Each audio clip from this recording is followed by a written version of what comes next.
Njodzi yedu yakazara pamatano. Tinongochema kuna Mwari kuti zuva rake kana atidzorera. Zvino kana vatidzorera vana ivavo, tichazoziva here kuti vana vedu? Gondo rikauya rikatora nhiyo, rikaenda nenhiyo mai nababa vakagara apa, jongwe nesheche zvakagara apa. Parino kana ikada kuzodzora kuno, unozoziva here kuti ndiyo nhiyo iya nemazvo chibarirwe changu? Hauzozive. Ko zvayakuvadzirwa zvine zvayaitwa zvizvi unozoziva here? Zvino ndingazobva riini kuti mwana wangu? Zvino zvamunokurudzira kuti kumajeri. Zvino isusu takasutsisa, imi muchazowana kupiwo chikafu. Kana inini tsitsi dzacho ndichazokutambidzaiwo sei nhai vanhu vaMwari? Ine zvandakaguta mumwe mangu muchirimo, imimi muchazodya chii? Uyai timedurirane. Isusu tinodya pamwe chete. Zvino imimi munoramba kudya pamwe chete, muri vananiko? Hatiite zvinhu zvinonyadzisa. Isu tine muko nemitemo yedu yekuno. Iyoyo inoenderana nezvakasimwa. Namambo wedu inoenderana nazvo. Izvezvi vanhu vanoti kunoko anonzi mambo. Isusu munhu wese ari pamusoro pangu ndinomuti mambo. Munhu wese ari kwandiri rukudzo ruremekedzo zvokuti iwe unonyatsonzwawo manyukunyuku kuti kana ndikakutiwo mambo unonzwa kuita sei? Unonzwa kufara. Munhu wese anofara kuremekedzwa. Iremekedzo hombe. Izvezvi tikafamba tichingoti hizi hazvina kuremekedza munyika yedu ine yeZimbabwe. Asi tikati mambo rukudzo rwakakura.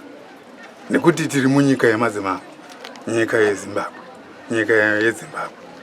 Musazosiya kuti inyika yeZimbabwe, haisi nyika yekune imwe nyika. Tinotenda imimi. Dzidzisai miromo yenyu ibudise chokwadi. Dzidzisai muromo itaure chokwadi. Muromo unotaura manyepo ndewa Satani. Muromo unotaura chokwadi ndewa Mwari. WaMwari muzivei, waSatani muzivei. Musaita zvamusina kutumwa naMwari. Tumwaiwo naMwari. Naye vaprofita iwe, uyaika titambika mutambo. Nyika yedu onai zvayaita imimi. Totamba nani? Totumirwa hondo zvino zvinoita here? Zvino zvamava kutumira hondo dzakadai, isu takatasana nenzara. Nai varume tinoita seiko? Nai vanhu vaMwari, tasekerweiko nenyika yedu? Tokundigwa nemudzimu here? Totanga kushorana. Ko nai vanhu vaMwari toshoranirana chii? Hapana akamutsvene panyika pano. Hapana atava mutsvene. Ini ndinotovavarira mundo, saka muchiona ndichitevedzera muko yangu iyoyo.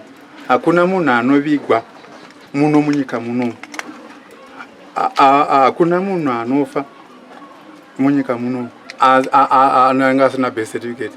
Hakuna munhu anonzi akabata birth certificate hachafi. Hapana munhu anonzi kana ane birth certificate anofa. Ayo, hakuna zvakadaro. Munhu wese birth certificate riya rinotorwa kana munhu chero munhu ava harahwa anotora. Chero chikoro kudhara taito. Inini ndinorangarira ndichikura.